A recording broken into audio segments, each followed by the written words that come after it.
your turn song. Is that it?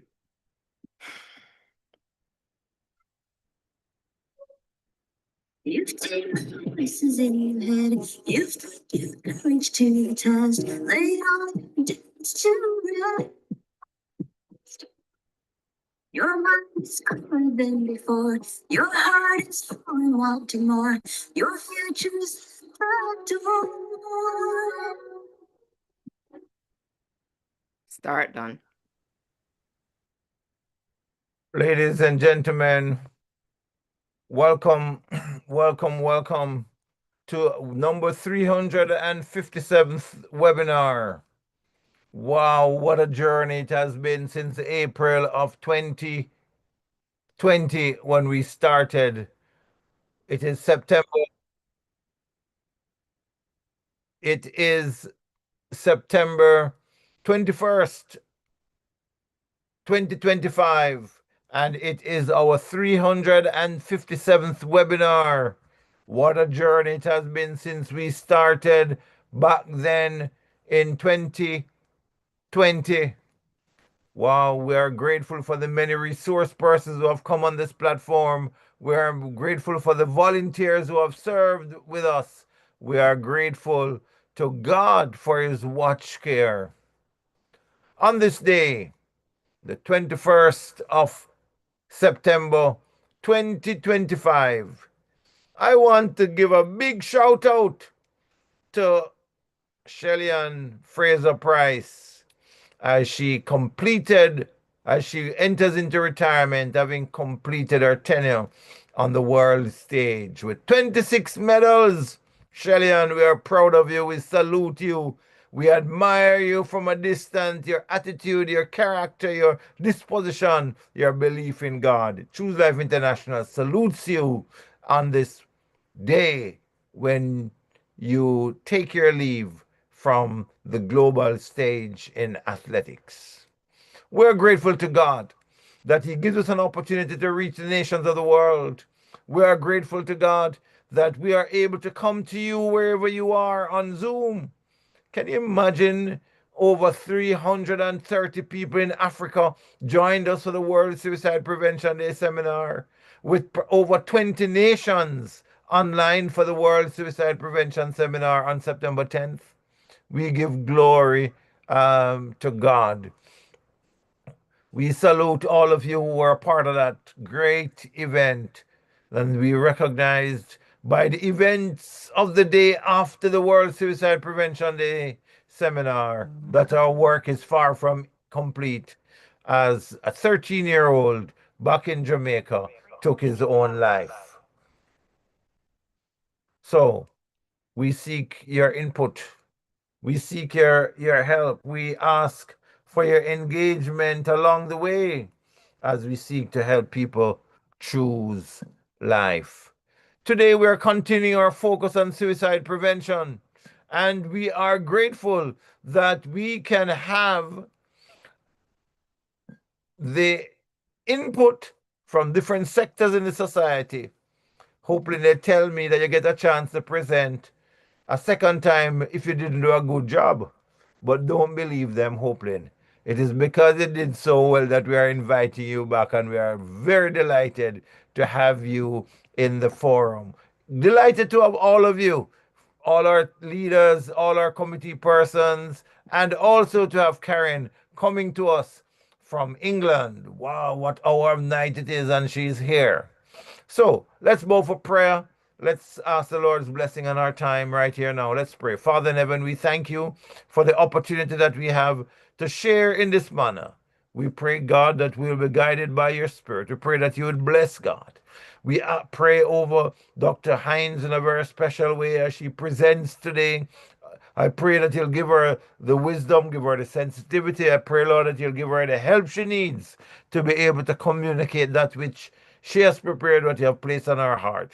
Thank you for our sister Karen coming to us from England. We ask that you would just bless her as she moderates. Pray over this platform. We pray that all will go well. I ask that you would fulfill purpose, God, and just show up in this time together as we say thanks. In Jesus' name we pray. Amen. 357th webinar. We're continuing the theme. Let's change the narrative, start the conversation, and we are dealing with preventing suicide in the business community or preventing suicide in the workplace. I want to just take a moment to introduce to you our moderator for today. But before I do, I want to give shout out to Jamaica Broilers Group, who remains our main sponsor for the World Suicide Prevention Day seminar. Shout out to all the other sponsors who will name in some other webinars. But right now, we just say, Jamaica Broilers, thank you for just being there for us in so many ways.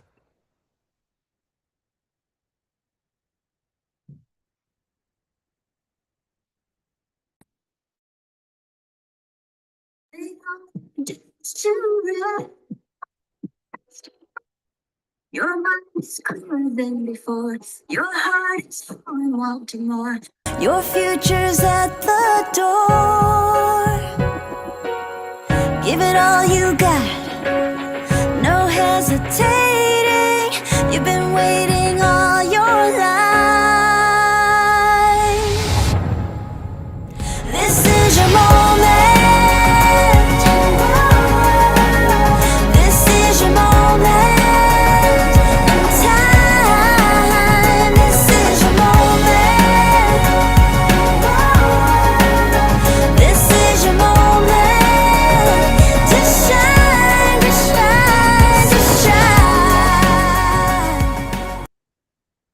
Thanks for that powerful reminder. This is your moment to shine. It's your moment to shine. Yes. Welcome again, everyone. Karen is our moderator, a woman of God, a volunteer of Choose Life International. She's a former acting chair for the Association for Family Therapy, a consultant family therapist and supervisor, head of family and systemic therapy for ORI Specialist Eating Disorder Service, visiting lecturer at Oxford, doctorate in clinical psychology program, co-editor of Succinct, and we could say so much more.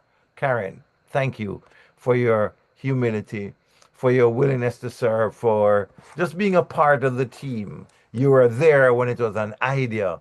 Now, after 350 webinars, you're still there, still making the sacrifice of burning the midnight oil in order to serve. Welcome. So great to have you, Karen. Over to you.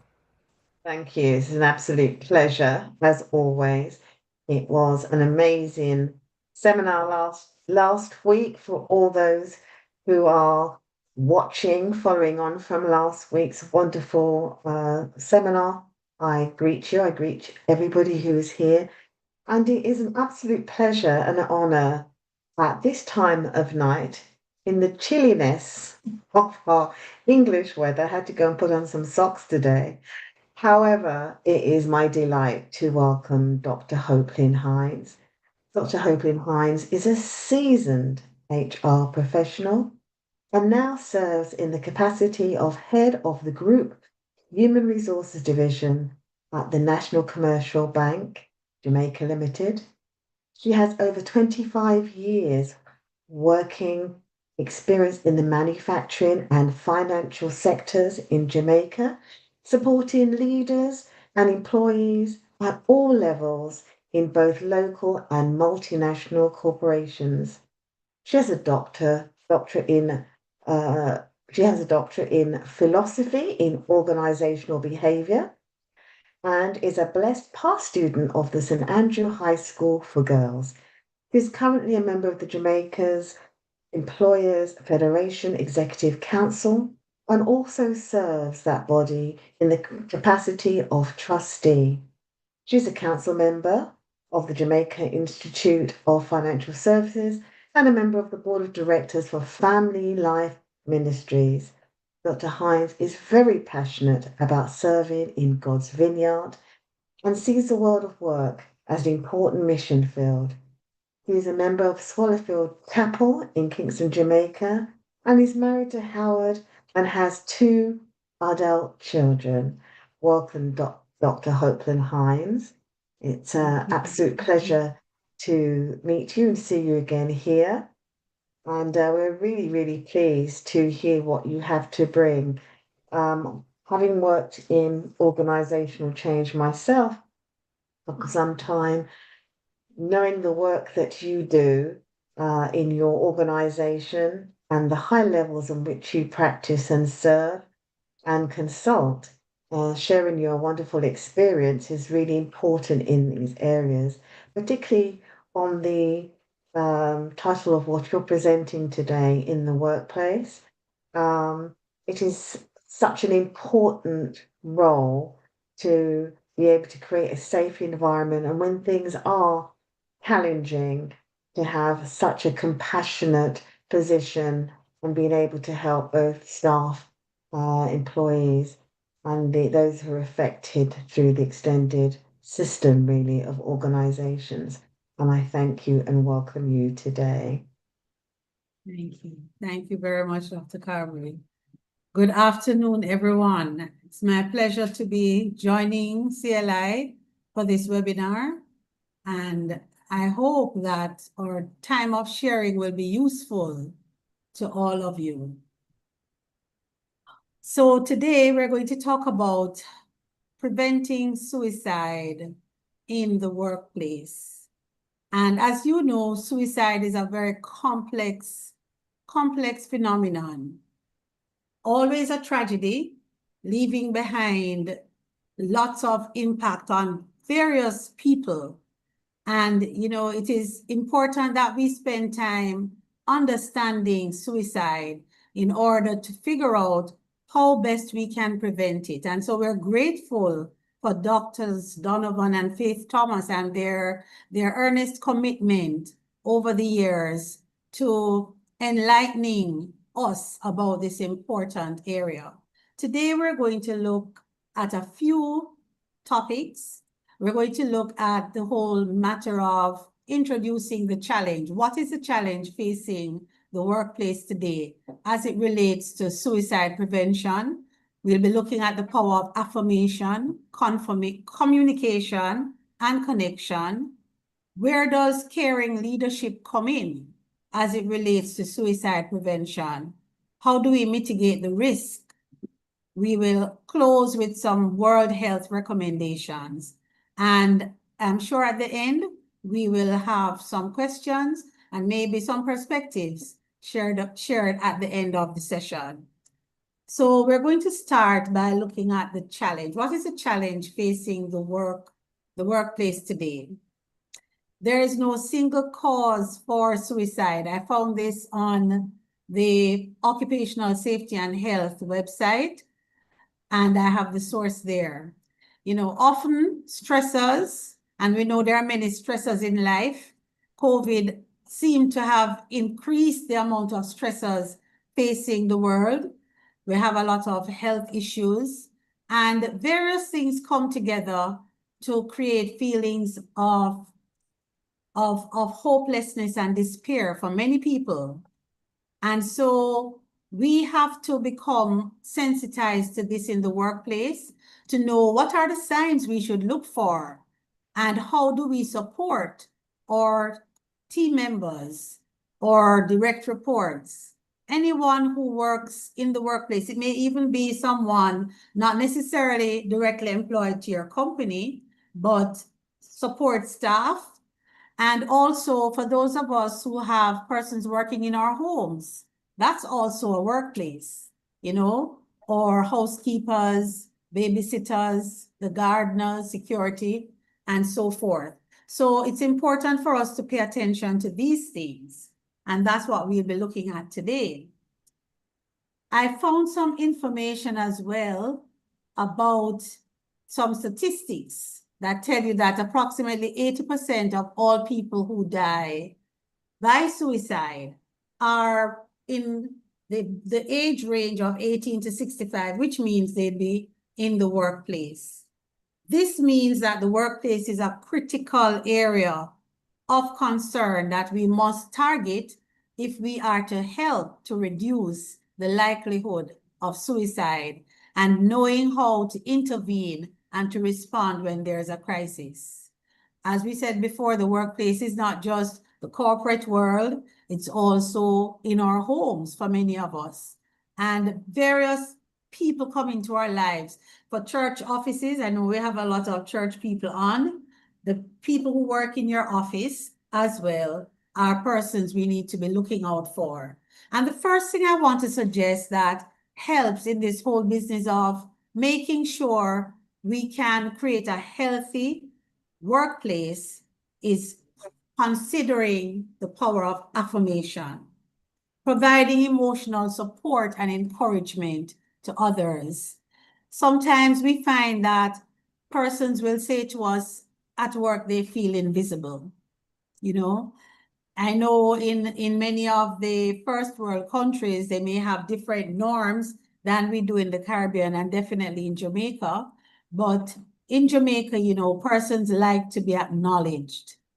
And it's important to acknowledge people that they have value. When we see them, sometimes we cross paths. It could be in fetching some water in the office, using the elevator, just going up and down the stairwell.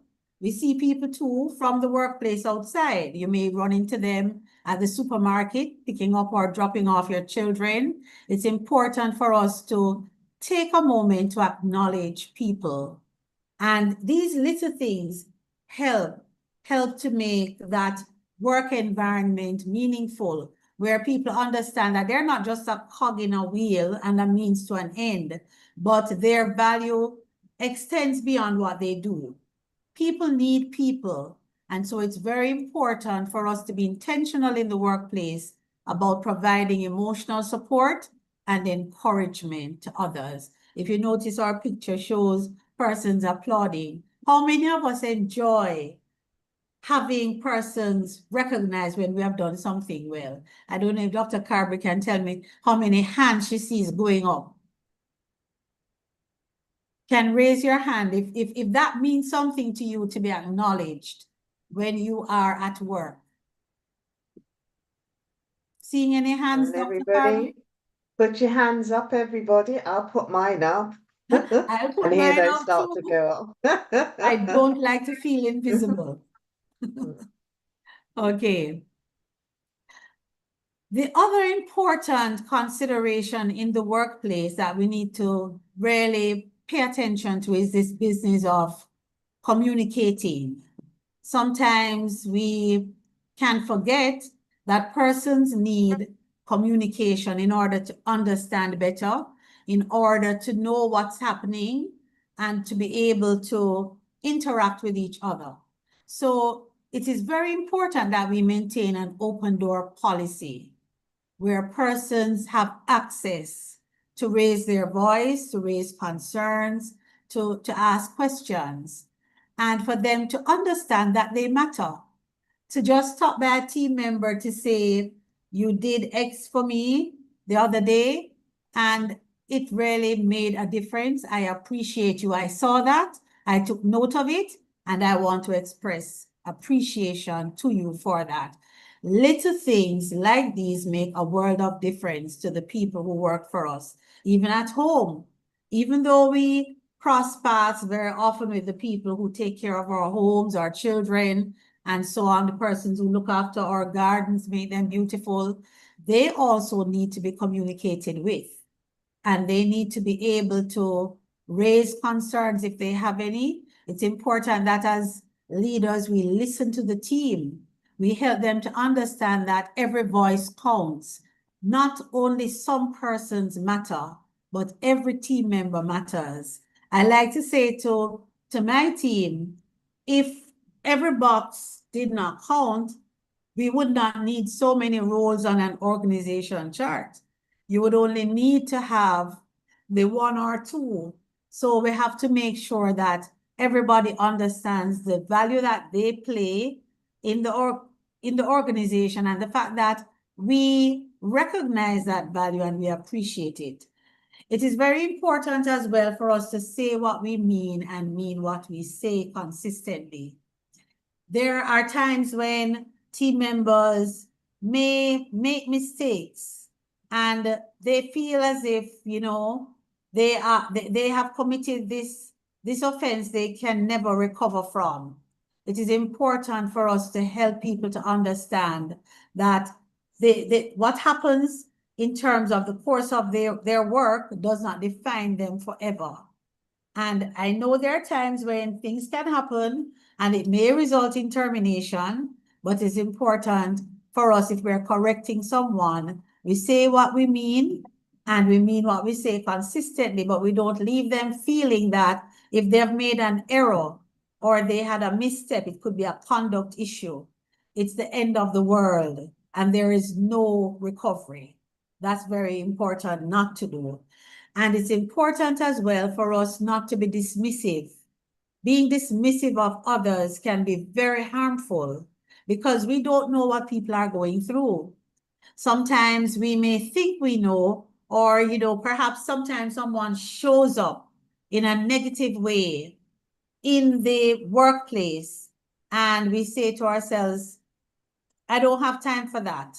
It is important to take the time to have a talk with them to understand what it is that's behind that, so that we can intervene where necessary, or we can provide support and help. Communication is also important with respect to keeping our employees or team members aware of workplace issues, helping them to understand that the workplace cares about mental health challenges. Mental health challenges are real.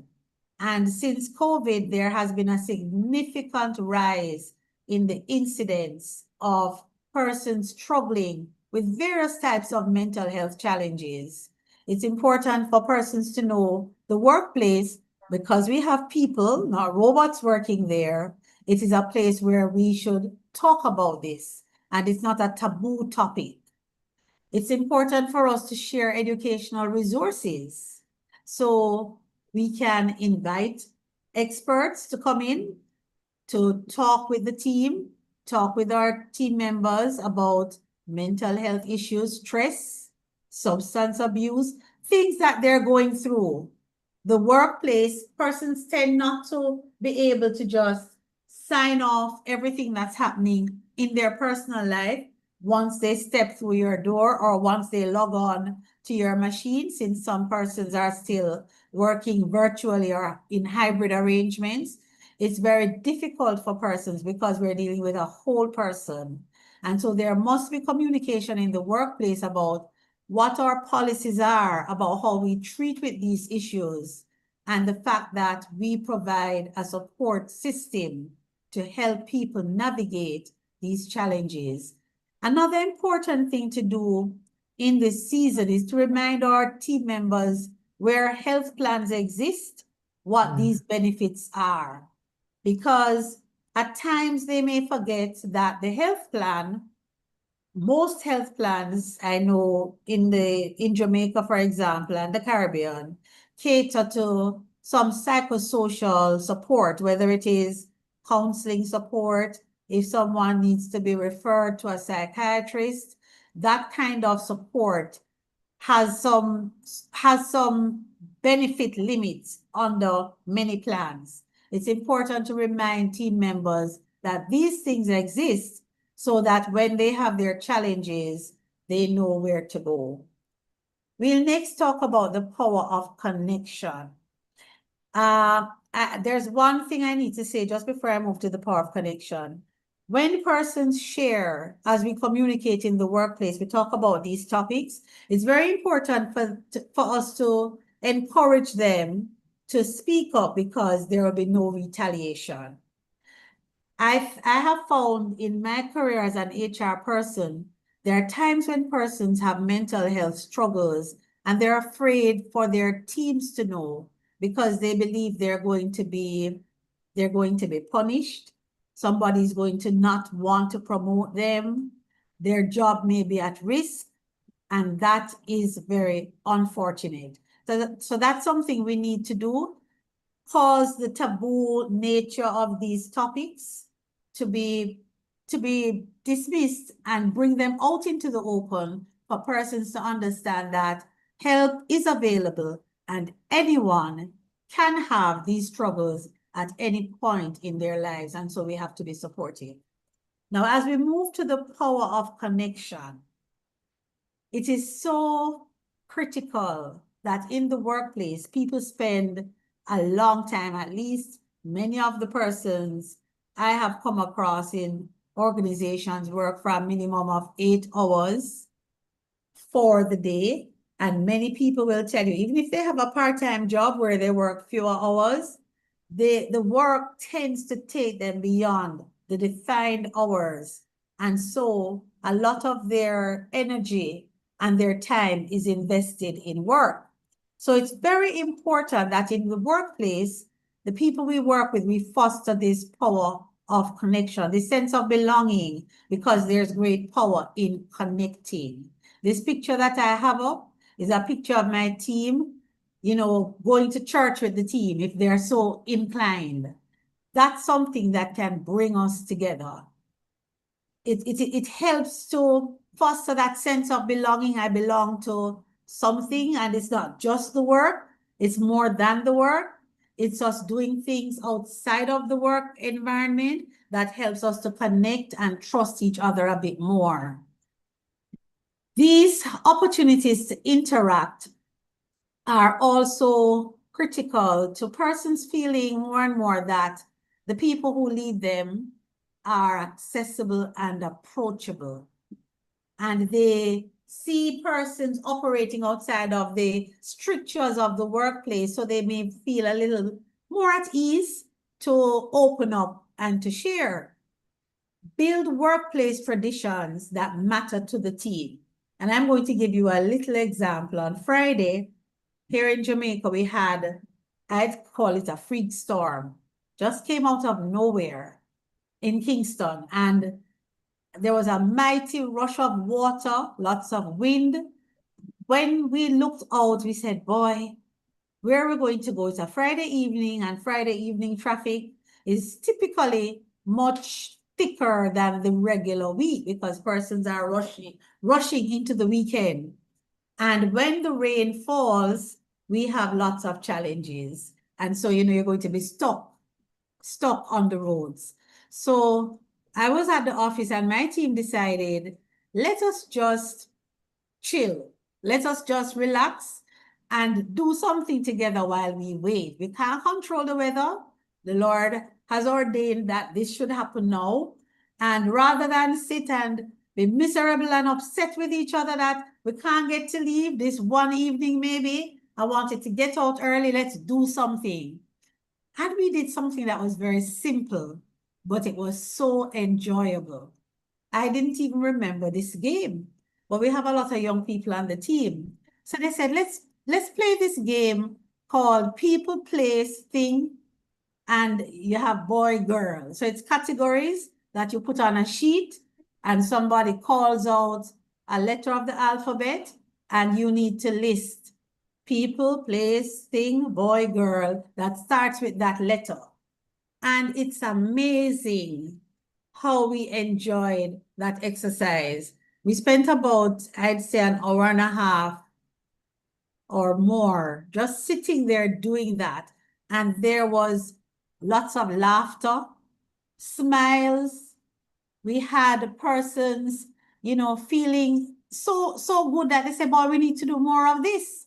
So yes, we have after work activities, but we tend to do the bigger things. The workplace traditions are usually these bigger things. You're going to a restaurant, you're going to the beach, you're going to the hotel as a work group. But this was a simple little tradition, low-hanging fruit, something that everyone took place in. We had middle-aged people taking part. We had persons who were doing, like, finishing up their summer and not really fully with us, but taking part. We have persons just about to go on retirement, and it was amazing how it brought all the generations together as we made light of the moment, concentrating our efforts on what we could control, which is use of the time to get to know each other a little bit better and enjoy each other's company. So that power of connection is important in the workplace, and it does help for people to feel that they have a work family, not just a place that sees them as a means to an end. Caring leadership. I know we all have different personalities, and some persons will tell you, I don't smile. I'm just not a smiler, and that's fine. But we have to learn to be pleasant, to be approachable, because the smile or that sense of being pleasant, approachable is important in the workplace, so that the people will know that, hey, I can reach out if I have a challenge. It could be a personal challenge. It could be a professional challenge. And this may be affecting my work. I need to know that I can reach out for help with my team members. So it's not just the leaders that need to smile, it's everybody. We need to smile or be approachable so that persons know they can share, and they can share in a safe way. It's very important for leadership to show up for their people, to look out for the team members, both professionally and personally. If persons have concerns, they may have a heavy workload, and perhaps the workload is what it is. You really can't control it generally, but they may be going through something difficult right now, and they need a little leeway, a little time in order to recover from something or some extra support. It's important that caring leadership shows up in making the staff understand that, hey, we are here for you. Caring team members. I could have a challenge tomorrow. You have one today. How can I extend myself to help with your workload so that we can get through together? We need to also ensure that our work environments are healthy, that there is no toxicity in it. And where there is toxicity, we need to confront it. We should not pretend that it does not exist, sweep it under the carpet, and hope it will disappear. It will not. And those things affect people and can lead to undesirable outcomes. Sometimes there's bullying in the workplace. Sometimes it's overt, sometimes it's covert, and there are other stressors. So it's important that caring leadership makes the people that we work with, whether it's our team, other team members, or the supervisor, or the persons who are like supporting team, supporting cast. It may be the security, it may be the people who clean the office at the end of the day. It is important for persons to know that this is a place that cares and wants to treat with personal situations as they arise, because we recognize that we don't have robots working for us. It's very important as well to be even-handed and fair. Sometimes in workplaces, you have the caring leadership, but it only shows up for some people. It doesn't show up for others. So we need to be sure that it's being demonstrated in a consistent way. Caring leadership also needs to be intentional about recognizing warning signs when something is not so right with a team member or a leader. Because remember, team members can recognize that this is something happening with their leader too. And we need to encourage that kind of support and I would say connection in the workplace. Be willing to make adjustments for persons who may be having stressors at home, and cultivate a culture of care where the community at work is focused on well-being, not just on the output, because you see, if there's well-being, well-being is going to ensure we have even better output, and it will be sustainable. If our people are not well, we will not get the best out of them. And it's very important that they don't feel that their means to the productivity goals and the target we have put down for budgets, but they are whole beings of immense value and they matter. Very important. The next recommendation I would make is that we need to create what we call well-being champions in the workplace. These can be peers, It can be formal, it can be informal. Support for employees. Sometimes I know when I remember in high school, sometimes they had big brother, big sister. In organizations, it may be mentors that we call it. It can be peer coaches for new recruits, persons just entering a new environment, needing to understand the ropes, knowing how to get along with the system. And this is important because these peers that form a support group or well-being champions, they're like engagement specialists, you know. Remember, in organizations, it's not just the formal leaders that can help to enhance engagement. Informal leaders have a lot of influence and they can help to make the team steady and stable. They can help leadership and they can help their fellow team members. So I want to encourage us to look to see how we can bring on a cohort of well-being champions and equip them to really do this role well and show up for their teams. I came across a model from T. Joyner. He's the writer of the book, Why People Die by Suicide. And there's a model of suicide risk that you see here that has been proposed. In his book, he explains that people who kill themselves not only have a desire to escape unimaginable suffering through death, but they have also learned to overcome the instinct for self-preservation, which is a very dangerous thing. So I think when I was on the last time, I talked about a case of suicide that I dealt with, which was very, very difficult, very devastating. But you know what was interesting? It caused us to recognize in that organization at the time, the person who took her life was not the only person struggling with suicidal ideation. Several other team members had, but that instinct for self-preservation was stronger than that taking of the risk to end it all. And so it provided us with an opportunity to provide support for these people. And that's why these sessions that CLI has been doing is so important, because we tend to think, let's talk suicide when it happens. We want to prepare ourselves to make sure it doesn't happen. And if it does happen, we know what to do. But we have to be talking about it from now.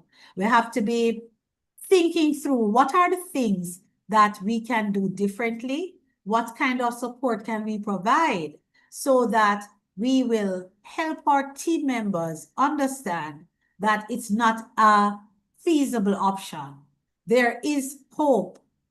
No matter what has happened to you, if it is a health crisis, if it is that you have suffered a relationship, a breakup of an important relationship, if it is that you have done poorly on the job or you have lost the job, there is hope. And so I'm going to ask someone to volunteer to read the next slide for me.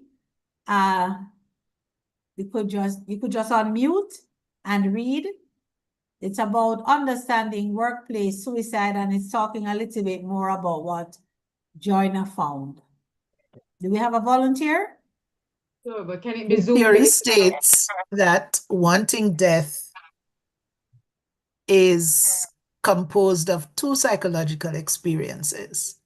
The first is a perception of being a burden to others, perceived burdensomeness. According to Joyner, when people are in this state, they feel that their death is worth more to the people who love them than their life is. The second common factor in the desire to die is a social disconnection to something larger than oneself, thwarted belongingness. When people lose key relationships with partners, children, colleagues, and friends through death, divorce, separation, moves, layoffs, or conflict, they can experience profound distress that can lead to a desire to die. Suicidal thoughts become more lethal, however, when people have what Thomas has called and capability for suicide. If suicide desire is the I want to part of the equation, capability is the I can part. In other words, those who are most likely to take lethal action on their suicidal thoughts are those who have a fearlessness of death. Thank you very Wow. much, Vanetta. Isn't that interesting? And so in the workplace, I don't know if any of you have come across persons in the workplace who believe they're a burden.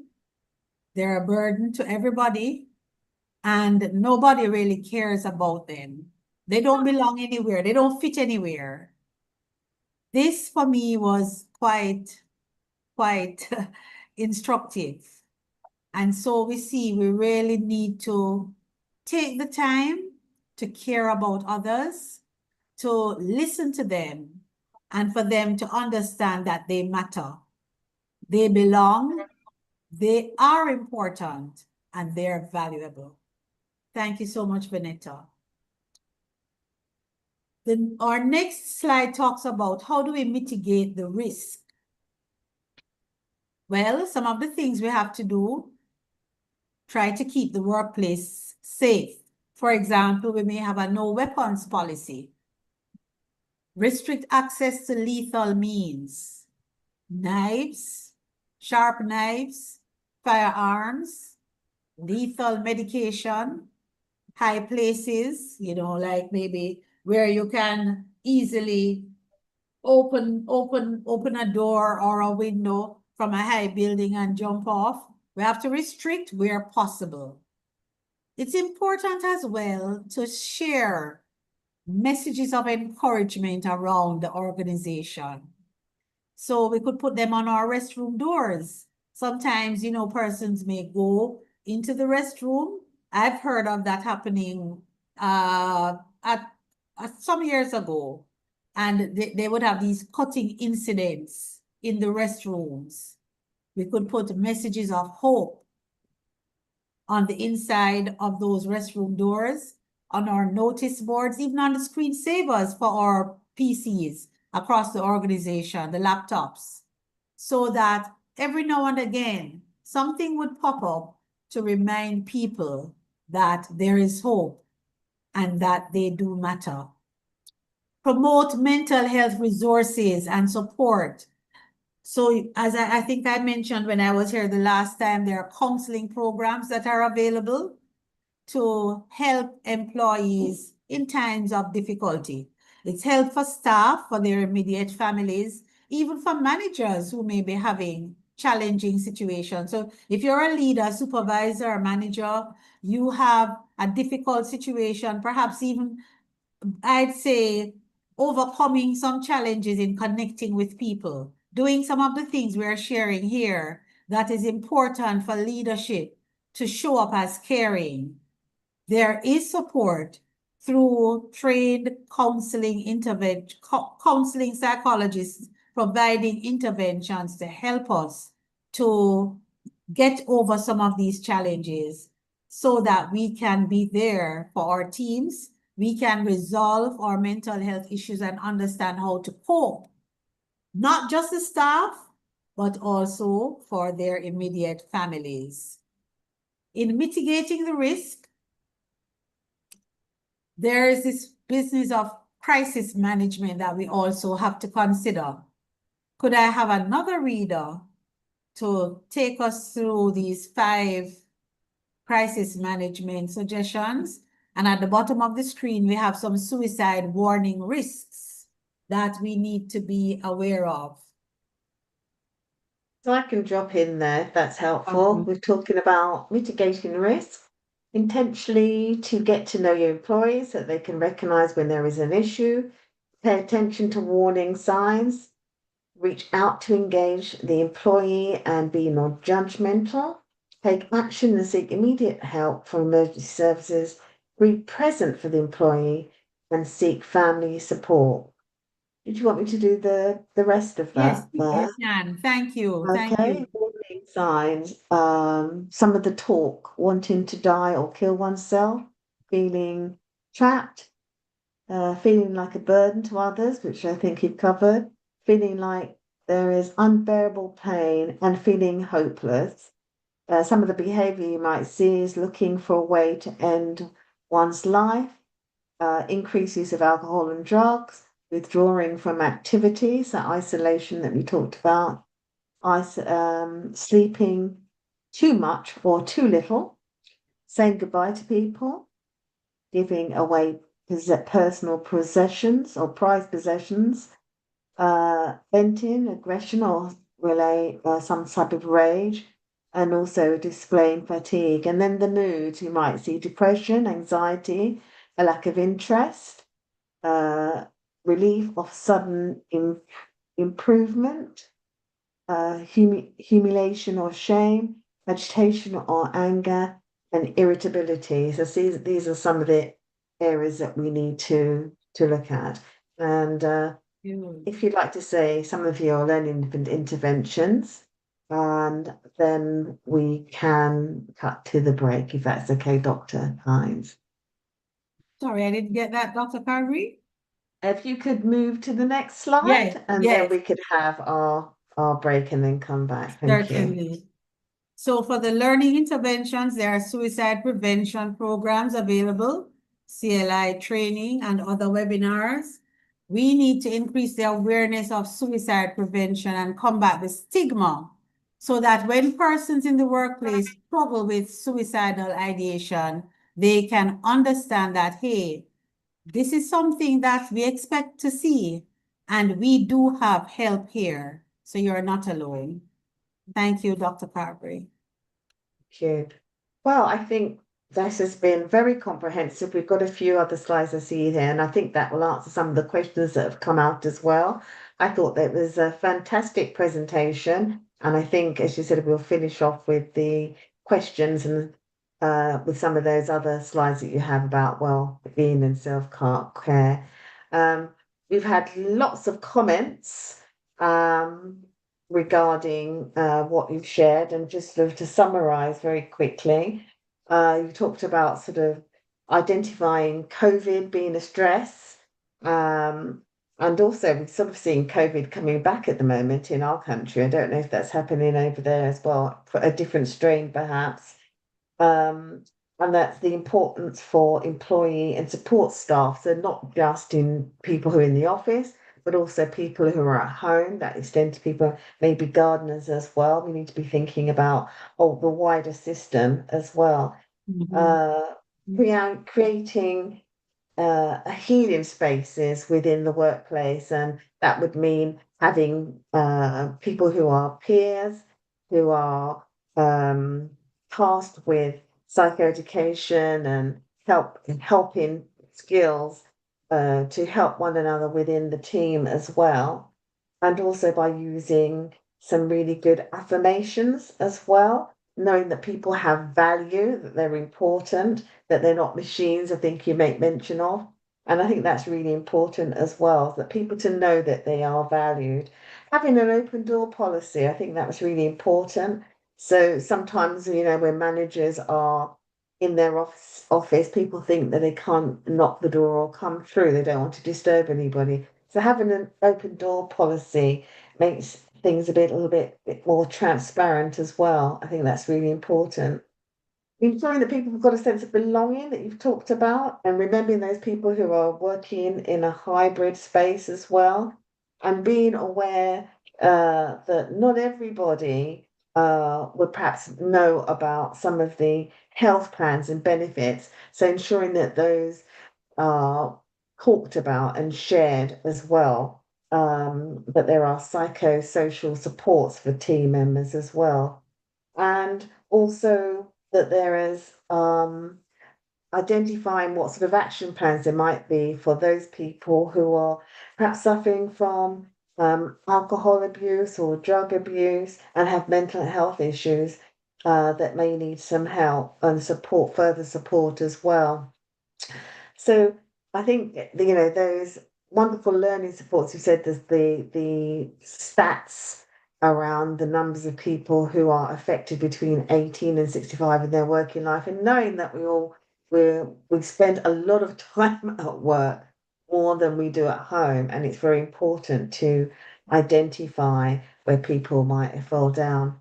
So people have talked about that game you played on that wet day with your team, remembering that they used to play that game, uh, and feeling that, you know, that's a really great intervention as well. I think that is really important. A way of bringing everybody together is really important. So thank you for sharing that as well. And there's some questions that I will come to after the break, for you, which I think is really helpful, to sort of augment one what you've shared, but also in terms of some of the recommendations as well.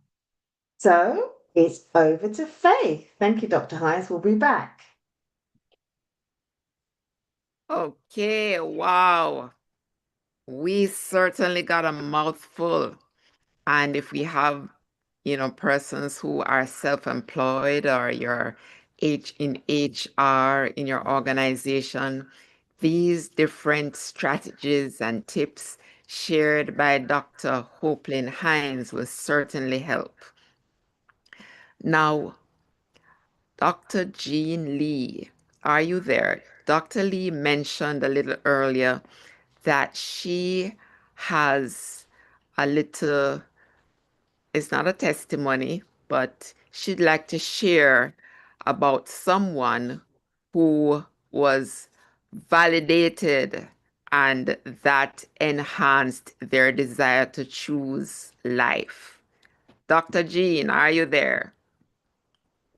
Thank you, Dr. Faith. So this is a little story about my sister of blessed memory. Once she was taking the elevator down from her office. Someone else was in the elevator, apparently a client, and somehow she engaged him. She engages people, you know. She believes in that, and she's also was also very serious about, you know, the Lord leading her to somebody every day. So he chatted with the man, and at the end of the chat and at the end of the elevator ride, he said, I'm so glad you spoke with me because I was thinking of ending my life today. Wow. Wow. Thank you so much for sharing.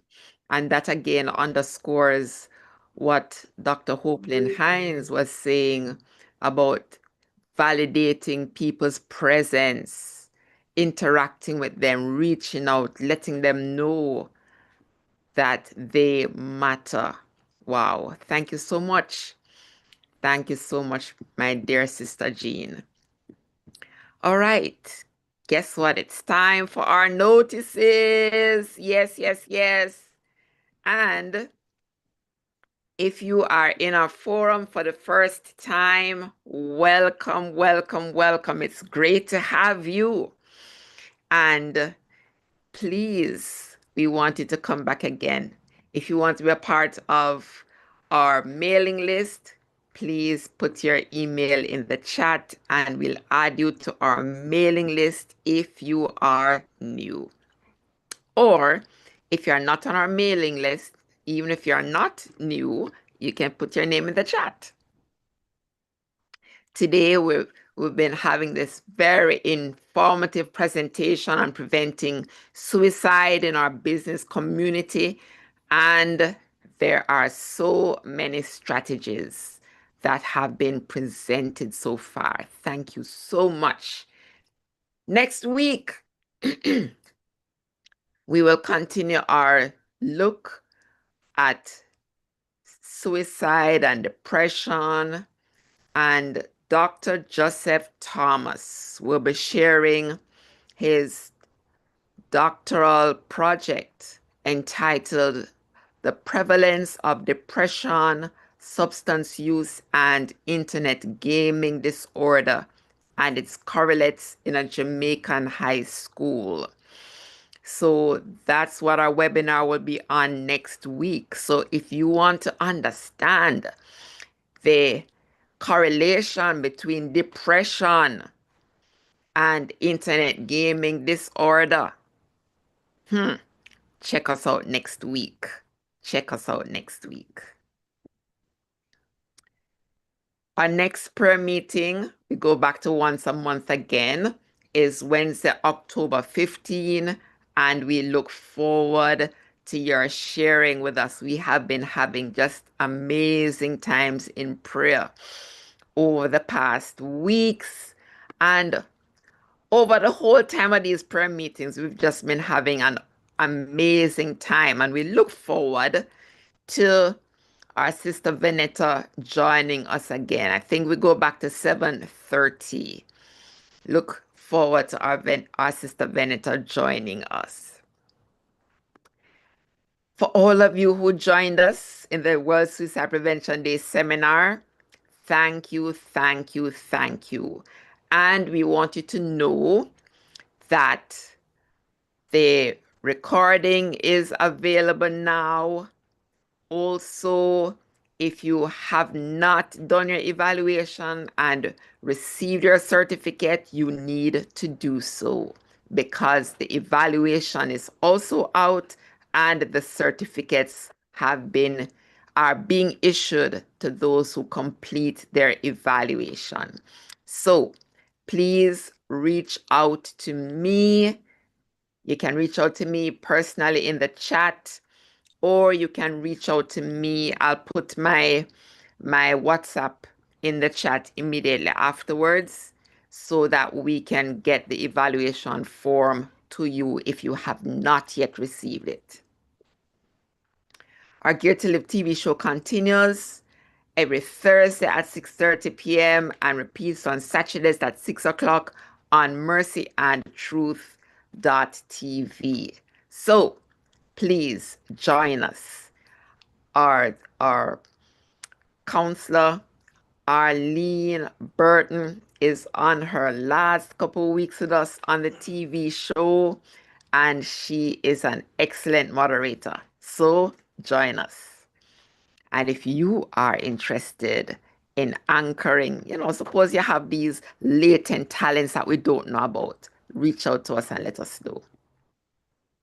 So, do you need counseling?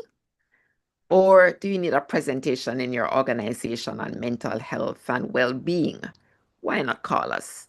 876-920-7924 or 876-856-2966. That's all for me now. And let me hand you back to our moderator, Karen Carberry, and our presenter who will be wrapping up. Thank you very much indeed. Dr. Hines, can you join me on the screen? Yes. Lovely, thank you. Well, some super questions here. Just on what you've shared already, and I'm sure you can augment them with what you have left on your presentation or just extrapolate. So everybody's talking about this wonderful game. Carlene's talking about how she plays it with, teaches it to everybody, young, old people, different races and nationalities. It's, and the children also teach others to how it breaks down barriers, a stress reliever, and because people laugh so much when you're playing it. So thank you for sharing that indeed. I think that is absolutely marvelous. Now, one of the questions that we have had is around I guess two things really. One, in terms of sometimes the manager or supervisor isn't as effective compassionately as one would hope, and that's one of the questions. And the other one was around, perhaps I can put those together. One of the other questions are, is there a possibility that there are sort of an organization that brings all the HR managers together so that they can talk, learn from what you are presenting? Is there a forum for that at all? Yes. Yes, there are lots of opportunities for learning for HR managers. We have them attend seminars through the Jamaica Employees Federation, the Human Resource Management Association of Jamaica. Globally, there are many conventions and conferences that are held, many opportunities. But I think it's important to give feedback if you find challenges with the team in your office, to share with them that there are some opportunities for reinforcement, because sometimes persons are not aware of how they're coming across, how they're impacting others. And so I like to tell people feedback is a gift. Now, I know there's a lot of fear that if you give it, it may not be received well, and there could be some repercussions, but sometimes it can be shared anonymously as well, so that persons can take a second look at what they're doing and recognize that there's something that needs to be fixed. And there's a lot of support all across the world for HR practitioners as it relates to everything I have shared here. So be assured that help is available. Thank you. And thank you for posting the rest of your slides into the chat as well. As Dr. Hines talked about, there can be information sessions to staff about mental health as well. So these are really good and important interventions for the team as well that can sort of pick up risk as well. And also, if people are worried about colleagues, it's able to express empathy and concern, encourage them to speak and listen without judgment. And that, I think, has been something that has been a theme for your presentation. You also talk about if they've attempted suicide or indicate they're about to intentionally harm themselves, to ensure that they remove access to means, which you've talked about before, about ensuring those access windows are not accessible and those sorts of things, or even implements as well, all those sort of risk factors. And that's the sort of important thing that we need to share with teams as well. And to feel that it's not just your own responsibility, it's the team's responsibility, the organization's responsibility to look out for one another. But as an employee, it's important that we are compassionate with our colleagues as well. I think that's really important. Is there anything you want to add to that, Dr. Hines? Yes, what you've said it well.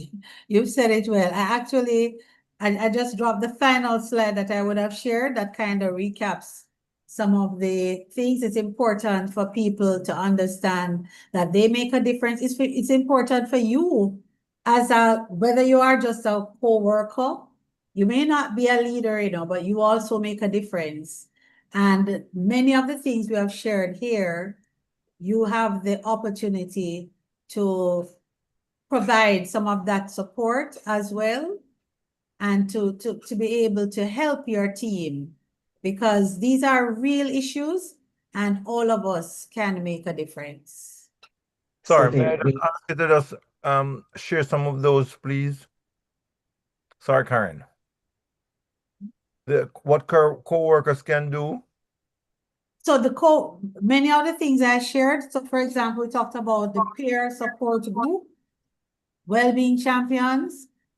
These persons you can take note of what's happening. I've had several cases where team members have come to me and they have said they work on a team and they have observed that some support may be needed for someone. Sometimes the person who is affected themselves may not feel comfortable to share, but you as a caring team member can also share and get help and provide encouragement. I'm going to tell you a little story. There was one case of someone who completed suicide. And I recall when the incident happened, several team members, as we were processing it after the fact, and being led by a counseling team of experts, shared they really had noticed that the person had withdrawn for the day. The person was seen all by herself, looking very distracted. And sometimes we can say, boy, we're not getting into people's business. But what Dr. Jean shared, it can make a difference. Several persons were struggling with a little guilt because they said they felt that they should have reached out or they should have said something to someone to find out if the person was okay, and they felt it was too late.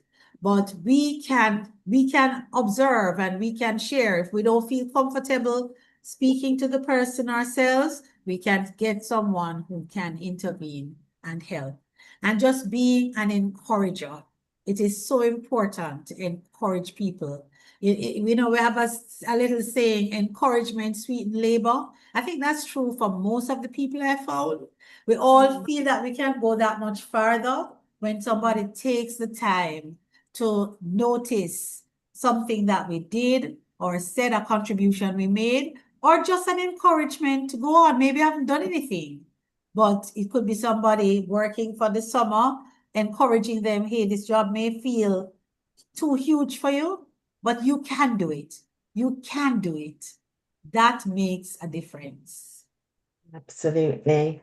And I know that someone's put in the chat where they've talked about they are aware of a chap who lost a family house due to the pressures of the business and how that can create sort of ramification around the family. I'm just sort of using my words in that way about ramifications. And so it's really, we don't know what's happening in people's lives sometimes, but we can notice when they feel a bit down. And also the importance of knowing that when things haven't gone the right way, or if someone has ended their life through suicide, that the ramification impact on the wider team, as you said, feeling of guilt, that there is also support for the team as well in those instances. I know that Choose Life International one has a counselling service, but also provides an EAP service around those particular aspects where the teams are affected as well. So yes, encouraging everybody who be able to give an encouraging word, a smile, create a pleasant environment to work for, and knowing that your HR personnel is only a few steps away with an open door and to walk in and ask for some advice and support. I think your presentation has been exceptional, Dr. Hines. I want to thank you very much indeed for sharing this today. And I think the other one, if someone's asked, will this recording be available? Be available on YouTube and Facebook. And I'm not sure if there's anything else. And what, sorry? YouTube. Yes, YouTube. Yeah, It's, YouTube yes. and Facebook. So if you missed out on some of the key areas or just want to share this with somebody else, please feel free to have a look again at the YouTube video. It's a fantastic presentation and seminar. Thank you very much, Dr. Hines. Thank you very much for the opportunity. God bless you. I want to say a big thank you. Hoping before you go, those two last slides, I'm going to ask you quickly to just run through them for us as to what managers can do and what co-workers can do. Okay, sure. So I want that to be recorded, not just placed in the chat, so that persons on YouTube and Facebook can also benefit from that. Okay, the two last slides. Let me come back to it just a minute.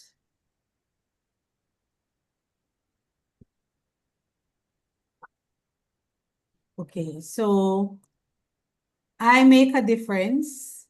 So this is a message we need to give to our people, everybody working in the organization, irrespective of their role, and also to know that the person who may be struggling with the suicide needs to hear this, but I need to know too Even if I'm the security, I can make a difference. Mm. That we have to affirm others in the workplace, communicate resources available and opportunities for support, point them to where it is so that they can get it. So you as a team member, being interested, share what you know. Being accessible and approachable, very important. Sometimes persons feel so alone, and we just would want to be able to say, could you give me some help, or just listen? Sometimes it's not even to say anything. They just need to know that somebody sees them and is there for them and is paying attention to them. Promote peer support. Peers can do a lot to help. Other peers, they can do a lot as well to open the eyes of leadership that may be a little distant or unaware of how people are being impacted. Being aware of warning signs, we have shared a number of them. We should make sure we understand them, and we should also look out for these warning signs in others, and if we see them in ourselves, to raise our hands for help. Mitigate the risk, we talked about that as well, and advocate for well-being and self-care. I remember once talking to a gentleman who told me his epic, what he will have on his tombstone is, the job was my life. He had no connections outside of work, and he was very proud of it. That is not good enough. We need to advocate for well-being and self-care and help people to understand that they're more than just the work. And let's go make that difference. This little book, I found this little saying by Jane Goodall. You cannot get through a single day without having an impact on the world around you. What you do makes a difference, and you have to decide what kind of difference you want to make. Hopefully, we will all choose to make that purposeful difference in helping to prevent suicide in all the spaces in which we interact. Thank you. Thank you very much, Dr. Hines. And there's a sense in which all of us have a role to play. That's what I hear you saying. Staff workers, managers, peers, and the staff member himself or herself who has that challenge. Wherever you are working, you can be an agent of hope. And we ask you to do what you can to be able to just help people live. Karen Carberry, thank you so much again for just moderating today, doing such an excellent job, for just the sacrifice you make to be with us. Dr. Hopelin Hines, thank you so much again for your presentation, so thorough. And we look forward to just being out there helping people. Yeah, I don't know that there's any organ.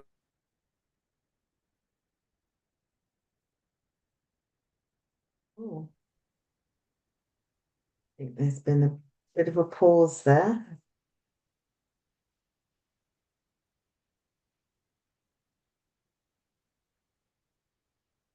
Ah. So we've had a bit of a freeze, possibly